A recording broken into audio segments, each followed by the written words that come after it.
بسم اللہ الرحمن الرحیم۔ محترم سردار محمد یوسف صاحب، وفاقی وزیر مذہبی امور،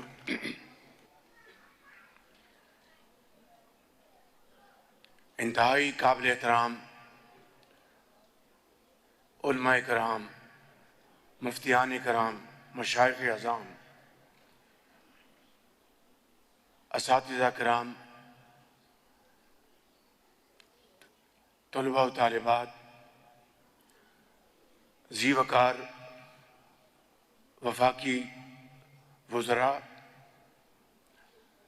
پارلیمنٹیرین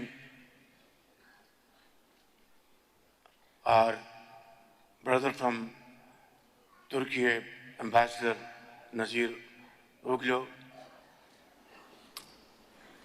معزز خواتین حضرات، السلام علیکم۔ 12 ربیع الاول کی یہ عظیم الشان کانفرنس ہماری قابل فخر قومی روایت ہے۔ اس مبارک اور بابرکت دن ہر سال ملک کے ہر حصے سے ہر مسلک کے علماء کرام، محققین، مشائخ اعظام اور اسکالرز ایک چھت تلے جمع ہوتے ہیں۔ ابھی جن انتہائی قابل احترام علماء، محققین، اسکالرز، نعت خوان جن کو انعامات اور شیلڈز تقسیم کی گئی ہیں، میں اپنی طرف سے اور اپنی حکومت کی طرف سے اور آپ کی طرف سے آپ سب کو دلی مبارکباد پیش کرتا ہوں۔ یہ عظیم اجتماع اس بات کی یاد دہانی اللہ کے آخری رسول نبی کریم حضرت محمد صلی اللہ علیہ وسلم کی رحمت کے سائے میں ایک ملت ہے۔ آپ کی بے مثال اور بابرکت ہستی ہم سب کی پہچان ہے۔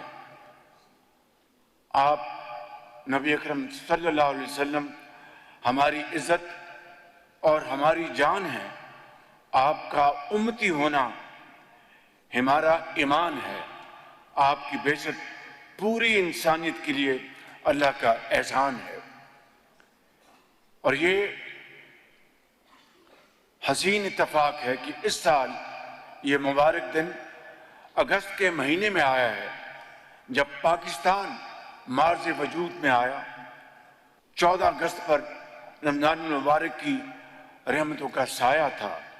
یہ غیبی اشارہ ہے کہ پاکستان پر اللہ تعالیٰ کا بے پایاں فضل و کرم اور نبی کریم صلی اللہ علیہ وسلم کی نگاہ رحمت ہے۔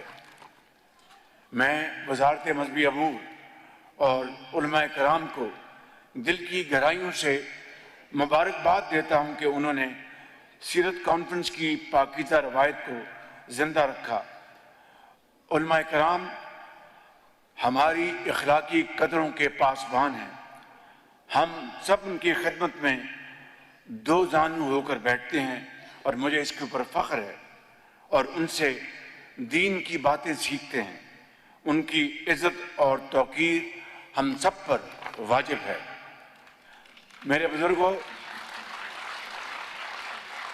اور ساتھیوں، جن کتابوں کو آج انعام کا حقدار قرار دیا گیا ہے، میں ان کے مصنفین کو بھی ہدیہ تبریک پیش کرتا ہوں۔ آج کی کانفرنس کے لیے جو عنوان منتخب کیا گیا ہے وہ بامانی بھی ہے اور بروقت بھی۔ نسل نو کا تحفظ، تعمیر اور کردار سیرت النبی کی روشنی میں۔ نئی نسل ہماری پوری قوم کی امیدوں کا بنکس ہے۔ یہ ہمارا مستقبل ہے، بلکہ تابناک مستقبل ہے۔ اس نسل کی تعلیم و تربیت ہم سب کی اولین ترجیح ہے۔ آج ہمارے سامنے ایک سوال ہے، مستقبل میں ہم کیسا پاکستان دیکھنا چاہتے ہیں؟ اس کا جواب بہت سادہ ہے، ہم جیسی نسل تیار کریں گے ہمارا مستقبل بھی ویسا ہی ہوگا۔ یہ ہماری خوش قسمتی ہے کہ نبی کریم کے اسوہ حسنہ کی صورت میں ہمارے پاس اخلاق کا کامل ترین نمونہ موجود ہے، جس کی نظیر پوری دنیا میں نہیں ملتی۔ ہمیں اللہ تعالیٰ نے ایسا سراج منیر عطا فرمایا ہے جس کی روشنی سے ہم اپنے بچوں کے دل و دماغ کو بھی منور کر سکتے ہیں۔ اور زندگی کا کون سا پہلو ہے جسے نبی کریم نے اپنے اسوہ حسنہ سے روشن نہ کیا ہو؟ آپ کی حیات مبارکہ کا ہر واقعہ ہمارے لیے ہدایت کا مکمل پیغام ہے۔ صلح حدیبیہ میں ہمیں، آپ سب کو اچھی طرح علم ہے، صلح حدیبیہ کا ذکر قرآن کریم میں بڑی تفصیل سے آیا ہے۔ اس میں آپ ہمیں عقل و بصیرت کا پیکر دکھائی دیتے ہیں، مشکل کو اپنی دانش سے آسانی میں بدل دیتے ہیں، اور میرے آقا صحابہ کرام کو پیغام دیتے ہیں کہ آج ہم نے حکمت اور دور اندیشی سے کام لیا تو آنے والے دنوں میں فتح مبین ہماری منتظر ہوگی۔ طائف کے اوباش جب آپ کو نشانہ بناتے ہیں تو آپ صبر کا کامل ترین نمونہ بن جاتے ہیں اور اپنے مخالفین کی ہدایت کے لیے دعا فرماتے ہیں، اور یہی شان پیغمبری ہے۔ اور مدینہ منورہ تشریف لاتے ہیں تو مہاجر اور انصار میں بھائی چارہ قائم کرتے ہیں۔ اس میں ایک عظیم درس پیغام مضمر ہے۔ اگر ایک معاشرے کے لوگ دکھ، درد اور پریشانی میں ایک دوسرے کے مددگار ہوں تو مشکلات کو آسانیوں میں بدلا جا سکتا ہے۔ مسائل معاشی ہوں یا سماجی، محبت اور بھائی چارہ ان کا واحد حل ہے۔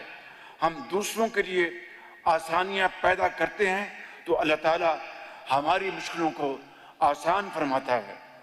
جب تنگی ہوتی تو صبر فرماتے، اور جب اللہ تعالیٰ مال سے نواز دیتا تو سورج ڈھلنے سے پہلے اسے ضرورت مندوں میں تقسیم کر کے دامن جھاڑ دیتے۔ انتہائی قابل احترام علماء کرام، خواتین و حضرات، نبی کریم نے اختلاف کے آداب بھی سکھائے، مکالمہ سکھایا۔ اہل کتاب سے کہا، آؤ ان باتوں کی طرف جو ہمارے اور تمہارے درمیان مشترک ہیں، کامن ہیں۔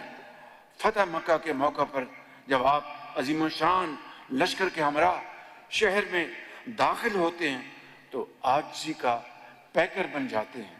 وہ لوگ جو آپ کی جان کے در پہ تھے، آپ ان کے لیے عام معافی کا اعلان کر دیتے ہیں۔ حجۃ الوداع کے موقع پر ایک عظیم الشان ریاست کے حکمراں کی حیثیت سے آپ اعلان فرماتے ہیں کہ کسی عربی کو اجمی پر، کسی اجمی کو عربی پر، کسی کالے کو گورے پر اور کسی گورے کو کالے پر کوئی برتری حاصل نہیں۔ آپ اعلان فرماتے ہیں کہ ایک مسلمان کی جان کی وہی حرمت ہے جو اس شہر، اس دن اور اس مقام کی حرمت ہے۔ ان سب اوصاف حمیدہ کے ساتھ ہم نے نئی نسل کو بتانا ہے کہ آپ نے نبوت کی سب سے پہلی دلیل کے طور پر لوگوں کے سامنے اپنا کردار پیش کیا۔ آپ کی حیات مبارکہ اسوہ حسنہ، آپ کی گفتار سراپا حق اور زندگی امانت اور دیانت سے عبارت ہے۔ آپ نے اہل مکہ کو جب پہلی بار اسلام کی طرف بلایا تو ان سے سوال فرمایا، کیا تم نے مجھے سچا پایا یا اس کے برعکس؟ اہل مکہ نے برجستہ جواب دیا، ہم آپ کو صادق مانتے ہیں اور امین بھی مانتے ہیں۔ حاضرین کرام، نبی کریم صلی اللہ علیہ وسلم کا کردار آپ کا پہلا معجزہ تھا اور قرآن مجید دوسرا۔ آج ہم نے اسی اسوہ حسنہ کی روشنی میں نئی نسل کے اخلاق اور شخصیت کی تعمیر کرنی ہے، یہی آداب اپنے بچوں کو سکھانے ہیں۔ 2 سال پہلے میں نے وزارت تعلیم کو ہدایت کی کہ حضور اکرم کے اخلاقی حسنہ کی روشنی میں نئی نسل کی اخلاقی تربیت کو نظام تعلیم کی روح بنا دیا جائے۔ مجھے خوشی ہے کہ قومی رحمت العالمین و خاتم النبیین اتھارٹی نے اس مقصد کے لیے ایک جامع خاکہ تیار کیا، جسے وفاقی دارالحکومت کی سطح پر نافذ کر دیا گیا ہے، جبکہ صوبائی حکومتیں اس جانب پیش قدمی کر رہی ہیں۔ محترم علماء کرام و مشائخ اعظام، میری خواہش ہے کہ دینی مدارس میں علماء کی جو نئی نسل تیار ہو رہی ہے وہ اخلاق اور کردار میں ممتاز ہو، اور جب وہ محراب و منبر کی ذمہ داری سنبھالیں تو وہ اسوہ حسنہ کی روشنی میں قوم کو وحدت کا پیغام دے۔ وہ نماز کے ساتھ ساتھ اخلاق میں بھی امام ہوں، ان کے پیچھے نماز پڑھنے والے، ان کا خطبہ سننے والے اپنے کردار اور پیشہ ورانہ زندگی میں محنت اور دیانت کا نمونہ بن جائیں۔ اور فرقہ واریت کی ہلاکت خیزی سے آپ سب بخوبی واقف ہیں، اس کا علاج آسان ہے۔ ایک ہی ہستی ہماری پہچان اور شناخت ہو، ہماری ہر محبت نبی کریم کی محبت کے تابع ہو۔ صحابہ کرام، اہل بیت اعظام، فقہاء امت، یہ سب اور آپ سب ہماری عزت اور ہمارے سروں کے تاج ہیں، کیونکہ آپ سب کو نبی کریم صلی اللہ علیہ وسلم کی نسبت سے گہرا تعلق ہے، اور ہمارا آئین بھی ہمیں صرف قرآن و سنت کا پابند بناتا ہے۔ فرقہ واریت اس وقت پھیلتی ہے جب جدا جدا مراکز کی طرف ہم رجوع کرتے ہیں، ہم اپنی الگ شناخت بناتے ہیں۔ جب مرکز ایک ہوگا تو اس کا ناگزیر نتیجہ بھی یکجہتی اور وحدت ہوگی۔ یہاں میں بڑے ادب سے، جو پچھلے سالوں میں آپ کی خدمت میں بڑے ادب سے عرض کرتا رہا کہ مکہ مکرمہ میں، خانہ کعبہ میں، مدینہ المنورہ میں ہم سب کسی بھی مسلک سے ہمارا تعلق ہو، ایک امام کے پیچھے نماز پڑھتے ہیں، ادا کرتے ہیں۔ واپس آ کر آپ سب کو اپنا اپنا حق حاصل ہے کہ آپ اپنے طریقے سے اپنے مسالک کے مطابق نماز ادا کریں، لیکن وہ جو ابدی پیغام وہاں سے لے کے آتے ہیں، محبت، ایثار، یگانگت، ایک دوسرے کے دکھ اور درد میں شریک ہونا، میں سمجھتا ہوں کہ اس پیغام کو ہمیں ہمیشہ نہ صرف یاد رکھنا ہوگا بلکہ اپنے آنے والی نسلوں کو یہی پیغام ہمیں ہر وقت دینا ہوگا۔ ہمیں تحریک پاکستان کی روح کو کبھی فراموش نہیں کرنا چاہیے۔ جب سب مسلمان مسلکی شناخت کو پس پس ڈالتے ہوئے، اور یہ حقیقت ہے کہ جب پاکستان بن رہا تھا تو حضرت قائد اعظم کی عظیم لیڈرشپ میں تمام مسالک کے علماء ایک خدا، ایک قرآن اور ایک رسول کو ماننے والے ان کے پیچھے تھے۔ اور اب جب جنگ ہوئی پچھلے سال، پوری قوم یکجاں و غالب تھی۔ خلیج میں جو جنگی صورتحال بنی، پوری قوم ایک لڑی میں پروئی ہوئی تھی۔ تو پھر کیوں نہیں ہم باقی اوقات میں اس ملک کو عظیم بنانے کے لیے، عظیم خداداد ملک پاکستان کو دنیا میں باوقار بنانے کے لیے ہم ایک ایجنڈا پر اتحاد کیوں نہیں کر سکتے؟ تو میں گزارش کر رہا تھا کہ پاکستان جیسا عظیم معجزہ اسی اتحاد کا نتیجہ ہے۔ ختم نبوت کا مطلب بھی وحدت امت ہے۔ قرآن مجید کا 2 ٹوک اعلان ہے کہ آپ صلی اللہ علیہ وسلم خاتم النبیین ہیں۔ ہم سب نبی کریم کی امت ہیں، اس لیے ہمیں صرف اسی ایک مرکز کی طرف رجوع کرنا ہے۔ اللہ تعالیٰ نے ہمیں موقع دیا تو ہم نے امت مسلمہ کو متحد کرنے کی ایک حقیر مگر مخلصانہ کوشش کی۔ مشرق وسطیٰ ایک بڑے بحران کے دہانے پر کھڑا تھا، اور ہم نے ایک طرف